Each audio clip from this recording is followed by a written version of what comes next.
Headline के प्रायोजक है BMH के मसाले, अच्छी सेहत के लिए जरूर, जो है स्वाद में भरपूर। नमस्कार, स्वागत है आपका बिहार न्यूज में। मैं हूं तनुप्रिया। बढ़ते हैं खबरों की ओर। उर्दू भाषा के प्रचार प्रसार एवं ज्यादा उपयोग में लाया जाए, इसको लेकर अररिया के उर्दू निदेशालय पटना के सौजन्य से गुरुवार को टाउन हॉल में एक सेमिनार का आयोजन किया गया। सेमिनार में उर्दू भाषा की तरक्की के लिए कार्यशाला का आयोजन किया गया, जिसमें वक्ताओं ने उस भाषा पर चर्चा की।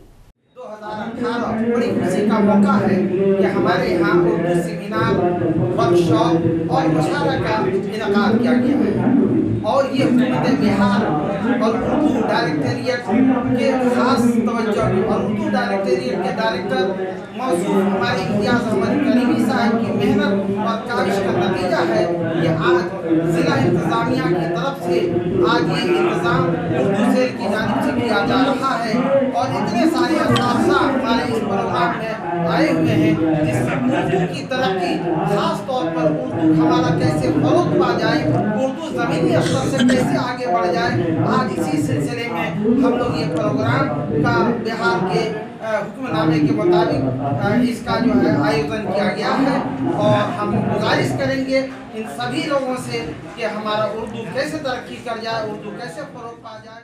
बेगूसराय में ट्रक ने बाइक सवार को कुचल दिया, जिससे बाइक सवार एक व्यक्ति की मौत हो गई, जबकि एक महिला घायल हो गई। घटना से नाराज लोगों ने ट्रक को तोड़फोड़ करते हुए NH 31 को जाम कर दिया।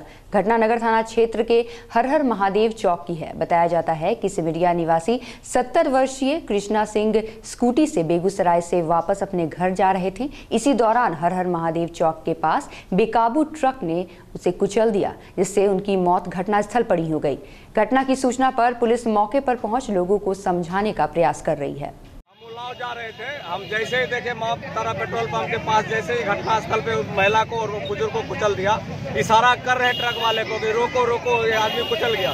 उसके बाद एक चक्का चढ़ाने के बाद सारे चक्का चढ़ाते हुए भाग गया। उसका हम पीछा करते हुए यहाँ तक आए हैं और अपना बाइक आगे चला करके जिस तरफ BSNL ऑफिस के पास हमको क्या हुआ कि ये चाहता हमको भी कुचल देने के लिए, लेकिन हम साइड हो गए। उसके बाद यहाँ आके बाइक आगे झुका करके हम ड्राइवर को नीचे उतारे हैं। उसके बाद उसको पिटाई किए हैं, फिर CISF आया, अंदर ले गया। उसके बाद थाना आया, उसको ले गया। बेगूसराय पुलिस ने एक ट्रक पर लोड 482 कार्टून शराब के साथ ट्रक चालक को गिरफ्तार किया है। भगवानपुर थाना पुलिस ने भगवानपुर लहरपुर रोड पर गुप्त सूचना के आधार पर शराब के साथ ट्रक को जब्त किया है। शराब हरियाणा निर्मित बताई जा रही है। पुलिस ने ग्वालियर निवासी ट्रक चालक गुरपिंदर सिंह को गिरफ्तार किया है। फिलहाल पुलिस संचालक से पूछताछ कर रही है। भगवानपुर थाना अंतर्गत कल देर रात वाहन चेकिंग के दौरान लगभग 2000 लीटर दारू की खेप पकड़ाई है। पुलिस अधीक्षक महोदय के निर्देश अनुसार लगातार वाहन चेकिंग की जा रही है। इसी क्रम में थानाध्यक्ष भगवानपुर द्वारा गुप्त सूचना के आधार पर ट्रक को जब्त किया गया, जिसमें लगभग 2000 लीटर दारू बरामद की गई। इसके साथ साथ एक ड्राइवर की गिरफ्तारी हुई है, जिससे कुछ महत्वपूर्ण नंबर हमारे हाथ लगे हैं। हम लोग उस पर काम कर रहे हैं। पूर्वी चंपारण जिले के पुलिस का खौफ अपराधियों के ऊपर नहीं रहा गया है, लिहाजा बेलगाम अपराधी खुलेआम हथियार के साथ तमंचे पर एक बार बाला के साथ डांस कर रहे हैं, लेकिन पुलिस को इसकी भनक तक नहीं लगी है। मामला जिले के कल्याणपुर थाना क्षेत्र का है, जहां अपराधियों का स्टेज सजा हुआ है और खुलेआम बार बालाओं का डांस चल रहा है। जानकारी के अनुसार कल्याणपुर थाना क्षेत्र के बखरी गांव में विगत 26 नवंबर को यह महफिल सजी थी, जहां के रहने वाले अपराधी रवि रंजन यादव बखरी गांव में अपनी भतीजी के जन्मदिन को मनाने के लिए बार बालाओं को बुलाया गया था। गौरतलब है कि पिछले वर्ष बेतिया कोर्ट में पेशी के दौरान अपराधी ने कोर्ट परिसर में ही गोलियों से भूनकर हत्या को कर दी थी।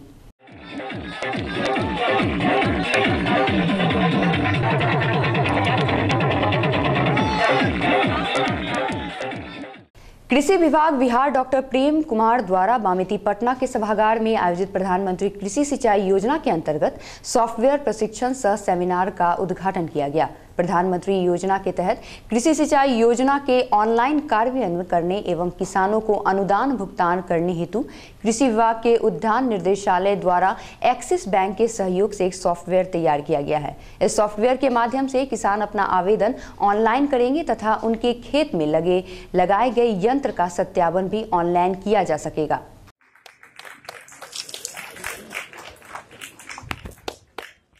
बिहार राज्य में प्रधानमंत्री कृषि सिंचाई योजना यानी सूक्ष्म सिंचाई प्रणाली ऑनलाइन कार्यान्वयन के लिए किसानों को अनुदान भुगतान करने हेतु कृषि विभाग का उद्यान निदेशालय जो हमारा है, एक्सिस बैंक के सहयोग से हम लोगों ने एक सॉफ्टवेयर बनाया जा करके और किसानों से हम ऑनलाइन आवेदन प्राप्त कर रहे हैं।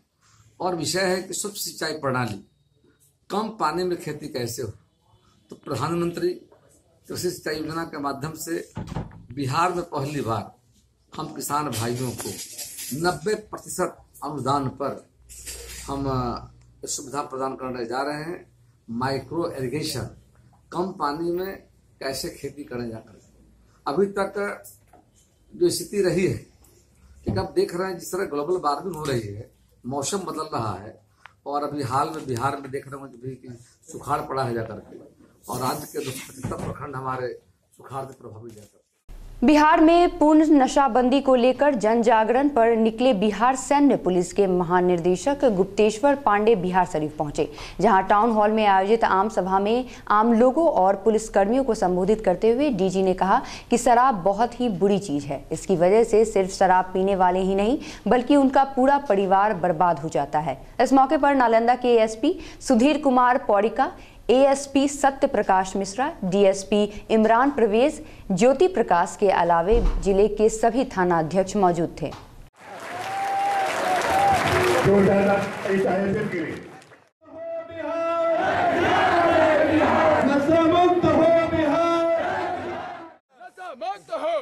जय बिहार, जय बिहार, नशा मुक्त हो बिहार, जय बिहार, जय बिहार, नशा मुक्त हो बिहार, जय बिहार, जय बिहार। जात पार्टी दल संप्रदाय से ऊपर उठकर शराबबंदी के कानून का समर्थन कीजिए और बिहार को संपूर्ण रूप से नशा मुक्त बनाइए। और इसी क्रम में मैं विशेष करके नौजवान और किशोर जो नशा के प्रति आकर्षित हो रहे हैं उनको लक्ष्य करके ये सभाएं कर रहा हूँ। यूथ ब्रिगेड भी बना रहा हूँ। अभी तक मैंने करीब 125 सभाएं कर ली हैं बिहार के करीब 34 जिलों में और अभी कुछ दिनों तक ये कार्यक्रम चल। बेतिया शहर के मध्य में अवस्थित बेतिया राजदेवरी से सैकड़ों वर्ष पहले महाराजा अग्रसेन सिंह की हुकूमत चंपारण, सारण सहित बिहार, उत्तर प्रदेश के सुदूरवर्ती ग्रामीण क्षेत्रों तक होती थी। दशकों तक ऐतिहासिक बेतिया राज अपनी दुर्दशा पर आंसू बहा रही है। अब बेतिया राज की नींद खुली है और कचरों के ढेर में बदल चुका नजर बाग पार्क को नए सिरे से बनाकर 15 अगस्त 2016 को जनता को सौंप दिया गया था, जिसका नतीजा है कि बेतिया शहर के बच्चे अपने अभिभावकों के साथ नजर बाग का लुत्फ उठाते हैं। इसके अलावे पश्चिमी चंपारण सहित अन्य जगहों के पर्यटक भी नजर बाग घूमने आते जाते हैं। प्रत्येक वर्ष शारदीय नवरात्र के अवसर पर बेतिया राज के भवानी मंडप में मां दुर्गा की प्रतिमा बनाकर पूजा अर्चना बेतिया सहित सुदूरवर्ती क्षेत्रों के लोग करते हैं। करीब 1 वर्ष पहले चर्चा में आए कि एक तोप चोरी हो गया है, लेकिन बेतिया राज के प्रबंध विनोद कुमार सिंह बताते हैं कि तोप ट्रक के धक्का लगने से टूट गया है, जिसे कड़ी सुरक्षा में रखा गया है। उन्होंने बताया कि तोप टूटने की घटना पूर्व प्रबंधक सुधांशु शेखर के कार्यकाल में हुआ था। लगभग 3 दशक पहले बेतिया राज खजाने से अरबों के हीरे जवाहरात आदि की चोरी हुई थी। आज तक चोरी कांड का उद्भेदन नहीं हुआ है। सुपौल जिले के अनुमंडलीय टाउन हॉल में विश्व हिंदू परिषद बजरंग दल त्रिवेणीगंज की ओर से विशाल संकल्प सभा आयोजित की गई, जिसमें क्षेत्रीय प्रमुख जवाहर झा एवं ऋषि मुनि हिंदू परिषद के अन्य व्यक्तियों ने भाग लिया। सभा को दीप प्रज्वलित एवं सम्मान समारोह के साथ ओम मंत्र का उच्चारण किया गया। साथ ही जय श्री राम के नारे लगाते हुए सभा के कार्यक्रम को आगे बढ़ाया गया। 500 वर्षों से हिंदू समाज राष्ट्रीय संस्कृति के प्रतीक भगवान श्री राम के जन्मभूमि अयोध्या में राम मंदिर निर्माण के लिए ललायित है। 68 वर्षों से न्यायालय का चक्कर काट रहा है और न्यायालय हर बात को सुनता है। राजनीति के भाषण में मुख्यमंत्री बनाता है। भारत के संस्कृति के विरुद्ध समलैंगिक विवाह को मंजूरी तुरंत रात में देता है। आतंकवादी का निर्णय रात में करता है, लेकिन राम मंदिर को 68 वर्ष से कोई निर्णय देने में सक्षम नहीं है। और भारत का चीफ जस्टिस कहता है कि हमारे लिए और अधिक विषय है, राम जन्मभूमि को 1 बरस के बाद हम सुनेंगे, तिथि नहीं बताता है। इसलिए जन्मभूमि पर इलाहाबाद खंडपीठ के निर्णय के अनुसार यह हिंदुओं की भूमि है, यह राम का जन्म स्थान है, यही राम जन्मभूमि अयोध्या है। इसलिए मंदिर निर्माण को संसद पार्लियामेंट में कानून बनाकर मंदिर निर्माण के मार्ग को प्रशस्त करना ये भारत के राष्ट्रीयता का प्रतीक है, ये सामान्य मंदिर नहीं है। इस संकल्प सभा के माध्यम से सांसद महोदय से ये विनती किया जा रहा है कि पार्लियामेंट में जब राम जन्मभूमि का विधेयक आए तो सर्वसम्मति से आप इसको स्वीकार करें। यही आज का विषय है।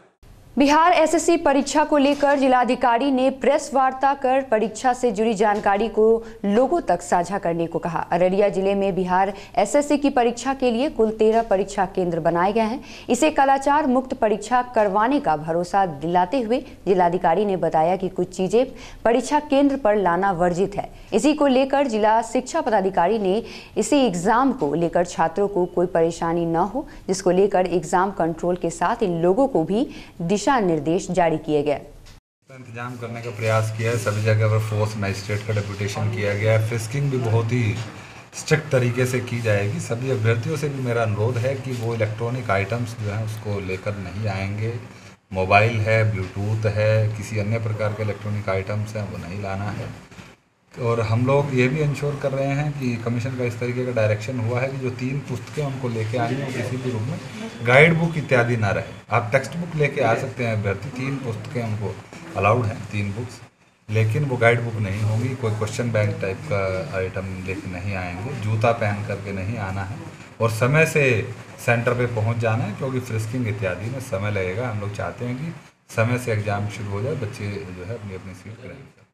पटना के फतुहा थाना अंतर्गत संतोष कनोडिया, जो कि आयरन फैक्ट्री के मालिक हैं, उनके साथ घटना घटी है। उल्लेखनीय है कि संतोष कनोडिया के आयरन फैक्ट्री में विगत 2 सालों से कार्य करने वाले एक निजी स्टाफ ने अपने ही आयरन फैक्ट्री के मालिक संतोष कनोडिया से रंगदारी की मांग की और लगातार उन्हें ब्लैकमेल किया गया। इस घटना की मुख्य वजह बताया जा रहा है कि फैक्ट्री के मालिक ने उस शख्स को किसी अनियमितता के लिए उसे डांट फटकार लगाई थी। इस कारण से वह शख्स अपने ही मालिक से नाराज होकर रंगदारी की मांग कर बैठा। फिलहाल इस पूरे मामले में 2 शख्स को गिरफ्तार कर लिया गया है, जिन्होंने रंगदारी की मांग की थी। सर, रंगदारी लेने की कोशिश की, ना विश्वासघात किया, बस फोन से धमकी देने की कोशिश किया सर। क्या ऐसी वजह रही? बस आपसी गुस्सा, और कोई सर ऐसा कुछ नहीं था। ऐसा नहीं लगा कि 2 सालों से आप उसी मालिक जी हम नेक्स्ट दिन बहुत अफसोस किए इस बात का कि हमसे बहुत बड़ी गलती हो गई है। और कौन थे इस रंगदारी मांगने में? रंगदारी मांगने में सर कोई नहीं था, बस खाली जिसके साथ मोबाइल से हम फ़ोन करवाए थे वो था बस। फतुहा थाना अंतर्गत 2 दिन पहले पटना आयरन के डायरेक्टर श्री संतोष मनोडिया, जिसे रंगदारी की मांग की गई और उनको धमकी दी गई कि उनको मार दिया जाएगा, कई बार फ़ोन किया गया। इस कांड का खुलासा कर लिया गया है। अनूप नाम के एक व्यक्ति को गिरफ्तार किया गया है, जो खुद उस कंपनी में एम्प्लॉय थे और पिछले 2-2.5 साल से काम कर रहे थे।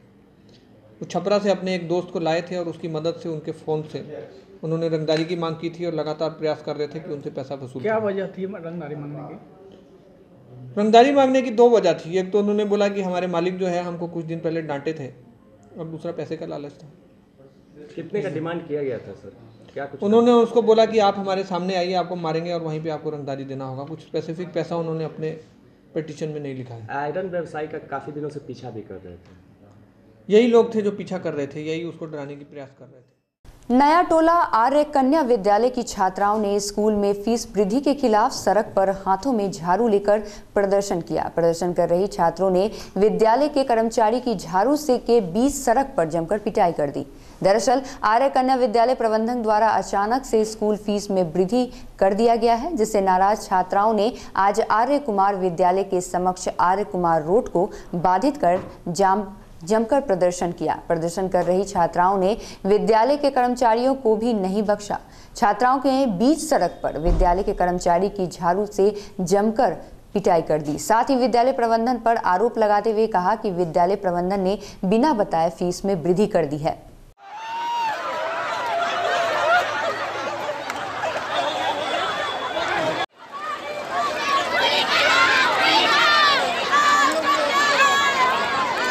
पटना यूनिवर्सिटी छात्र संघ चुनाव कैंपेनिंग लगातार जारी है। इस चुनाव में भाग लेने वाले छात्र नेता लगातार पटना यूनिवर्सिटी के कॉलेज कैंपस में कैंपेनिंग करते दिख रहे हैं। इसी कड़ी में गुरुवार को पटना वुमेन्स कॉलेज क्रिकेट के दो छात्र संगठनों के बीच चुनाव प्रचार को लेकर हिंसक झड़प हुई थी, जिसमें कई छात्र घायल हो गए थे। पटना के एसएसपी मनु महाराज ने साफ तौर पर बताया कि छात्र संघ चुनाव को देखते हुए पुलिस चौकस है और चुनाव कैंपेनिंग से लेकर वोटिंग के दिन तक पुलिस की तैयारी पूरी कर ली गई है।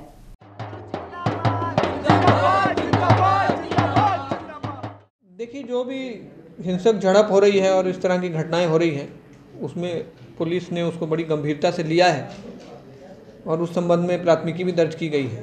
उसमें निश्चित रूप से विधि सम्मत कार्रवाई होगी। सुरक्षा को लेकर क्या तैयारी चल रही है? सुरक्षा के लिए हम लोगों ने फोर्स का डिप्लॉयमेंट किया है और पूरी तरह से तत्पर हैं हम लोग। स्पेशल टीम्स भी हम लोग गठित करेंगे ताकि पेट्रोलिंग करती रहे। और इस तरह से हम लोग मीडिया के माध्यम से भी बताना चाहेंगे कि ऐसी अगर कोई सूचना मिलती है तो हम लोगों को तुरंत उसमें फ़ोन करें ताकि हम लोग अपनी क्यूआरटीज़ को वहाँ पे रश करवा सकें।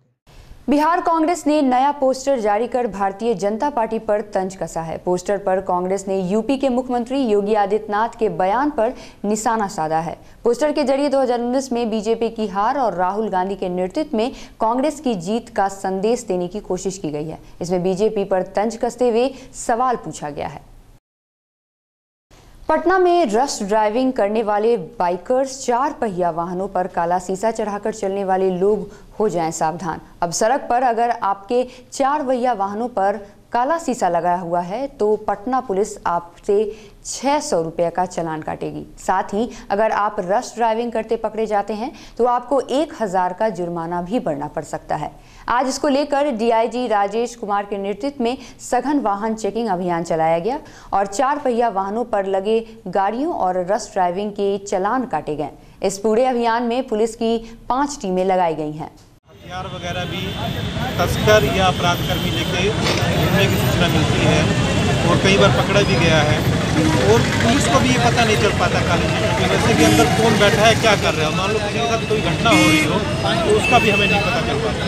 तो इसलिए ये अभियान चलाने का मकसद यही है कि मैसेज सभी के बीच में जाए कि नहीं, जिन्होंने चढ़ाए भी हुए तो वो अपने उतार लें और आने वाले समय में और इस तरह के अलग अलग अभियान चलते रहेंगे जिससे कि जो पुलिसिंग की व्यवस्था है नीचे लेवल पर। अगर बात करें रश ड्राइवर्स की तो पटना के कई वीवीआईपी ऐसे इलाके हैं जहां बाइकर्स बदमाशी करके बाइक चलाते हैं तो उनको वहीं पे पकड़ा जाएगा। ईटीवी के हाथ में एक ऐसा विजुअल आया है जो मुख्यमंत्री नीतीश कुमार के आवास के आगे या वो या कोई भी किसी भी तरह से बाइक अगर गलत ढंग से या कोई वाहन गलत ढंग से चलाएगा तो उसको वहीं पे पकड़ के सजा दी जाएगी और उसको आगे और भी जो कानूनी कार्रवाई है वो।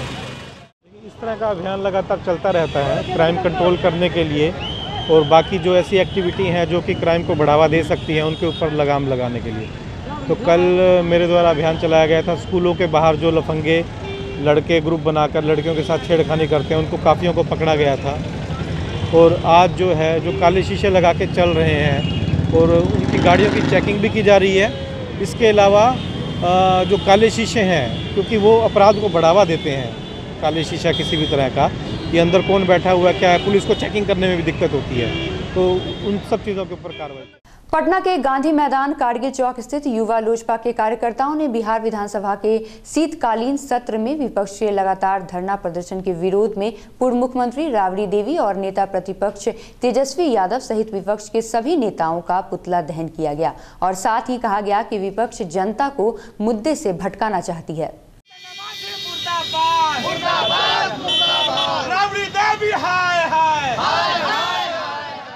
नेता प्रतिपक्ष तेजस्वी यादव जी के नेतृत्व में विपक्ष के सारा लोग जिस तरीके से सदन को नहीं चलने देना, आखिर यह क्या दिखाना चाहते हैं? अगर जनता के प्रति इनकी अच्छी सोच होती तो अपने बात को, जनता के बातों को इनको सदन में रखने का काम था, न कि सदन के बाहर।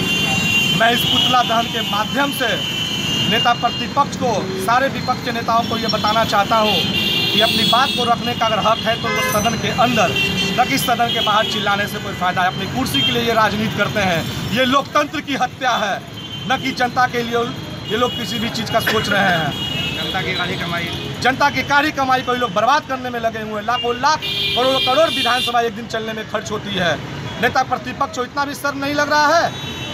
अगर उनको जरा भी चिंता है जनता के प्रति तो अपनी बातों को सदन में रखने का वो काम करें। नालंदा जिले के हिलसा थाना इलाके के सूर्य मंदिर तालाब के समीप दिन दहाड़े कोर्ट के मुंशी की बाइक सवार बदमाशों ने गोली मारकर हत्या कर दी। पुलिस ने मौके से 4 जिंदा कारतूस, 1 खोखा और 1 मैगजीन बरामद की है। बताया जाता है कि प्रतिदिन की तरह आज भी योगेंद्र यादव हिलसा कोर्ट जा रहे थे। इसी बीच बाइक सवार बदमाशों ने इन्हें गोली से छन्नी कर दिया। पुलिस ने इस इलाके के सीसीटीवी फुटेज को भी देख रही है, जिससे बाइक सवार 2 युवक उस समय उस इलाके में दिख रहे हैं। फिलहाल हमलावरों की पहचान नहीं हो पाई है। डीएसपी मोहम्मद मुत्तफिक अहमद ने बताया है कि यह हत्या पारिवारिक विवाद की लग रही है। तो ये रोजाना की तरह अभी जा रहे थे, काम पर ही जा रहे थे, तो अचानक से गली में इनको गोली मार के इनकी हत्या की गई है। तो अभी पारिवारिक सूत्रों से पता चला है कि फैमिली डिस्प्यूट एक मामला चल रहा था। करीब 10 साल पहले इनकी बच्ची की शादी हुई थी, 5 साल पहले उसमें विच्छेद हो गया था। तो उस कोर्ट में अभी कुछ फिलहाल डिसीजन आया था जो कि इनके पक्ष में आया था। तो लड़के का वेतन जो है आधा आधा करने की बात आई थी, उसी में धमकी देने की बात प्रकाश में आ रही है। तो हम लोग जिनका नामित ये लोग कर रहे हैं, जिन पे शक कर रहे हैं, उन लोग की गिरफ्तारी हेतु छापामारी कर देंगे। मृतक का क्या नाम है सर? जोगिंदर यादव नाम है इनका। कहाँ के हैं? गुरनी के रहने वाले हैं। कितने गोली लगा है सर?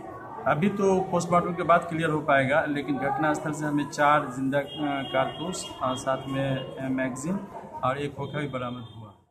अगली खबर राजधानी पटना से है, जहां संदेहास्पद स्थिति में क्लासरूम में ही एक स्टूडेंट की मौत हो गई। छात्र की संदेहास्पद मौत से कोचिंग संचालक पर सवाल उठने लगे हैं। बताया जा रहा है कि छात्र अभिषेक चौबे की तबीयत कोचिंग में ही खराब हो गई थी। उसे अस्पताल ले जाया गया, लेकिन तब तक काफ़ी देर हो चुकी थी, क्योंकि अस्पताल पहुंचने ही डॉक्टरों ने उसे मृत घोषित कर दिया।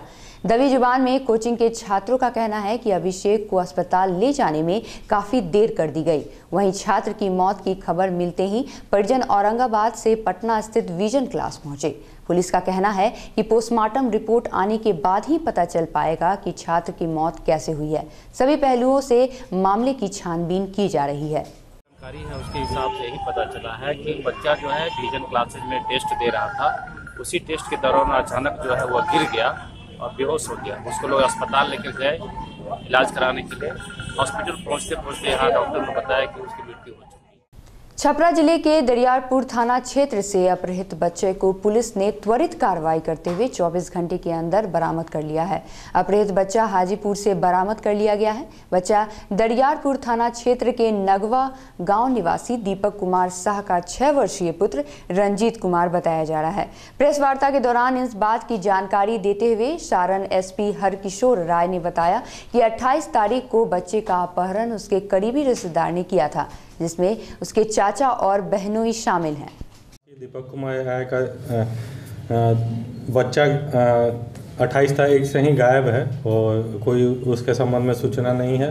तो यह सूचना प्राप्त होते ही तुरंत थाना प्रभारी को प्राथमिकी दर्ज करके अनुसंधान करने का निर्देश दिया गया और बच्चे को जल्दी बरामद करने का निर्देश दिया गया। इसमें सारण पुलिस द्वारा त्वरित कार्रवाई करते हुए 24 घंटे के अंदर ही बच्चे को बरामद किया और जो उस मामले में संलिप्त 3 अपराधकर्मी थे, तीनों को गिरफ्तार किया गया है। पूछताछ के क्रम में मामले का खुलासा यह हुआ कि जो बच्चा बरामद हुआ है उसका बहनोई और चाचा मिल करके इस बच्चे को किडनैप करके ले जाके तेरसिया दिया, जो कि हाजीपुर जिला में पड़ता है, वैशाली जिला में पड़ता है। वहाँ ले जा कर के एक व्यक्ति के हाथ 40,000 रुपये में ये लोग बेच दिए थे। तो इस कार्रवाई करते हुए बच्चे को बरामद कर लिया गया। एक उपलब्धि हासिल हुई जिसमें कि बच्चे को अपराधकर्मियों के चंगुल से तुरंत छुड़ाया जा सका। कुल कितने लोग गिरफ्तार किए गए हैं? 3 व्यक्ति गिरफ्तार किए गए और इन पे ह्यूमन ट्रैफिकिंग को लेकर के प्राथमिकी दर्ज की गई और गिरफ्तार करके जेल भेजा गया। इस वक्त की बुलेटिन में बस इतना ही। मुझे दीजिए इजाजत। आप देखते रहिए बिहार न्यूज़। नमस्कार।